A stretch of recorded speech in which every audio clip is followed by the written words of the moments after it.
يوم كان مقداره 50,000 سنة فاصبر صبرا جميلا إنهم يرونه بعيدا ونراه قريبا يوم تكون السماء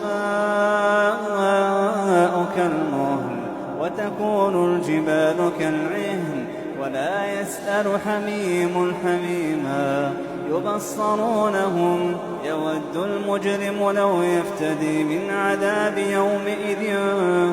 ببنيه وصاحبته وأخيه وفصيلته التي تؤويه ومن في الأرض جميعا ثم ينجيه كلا إنها لظى نزاعة للشوى تدعو من أدبر وتولى وجمع فأوعى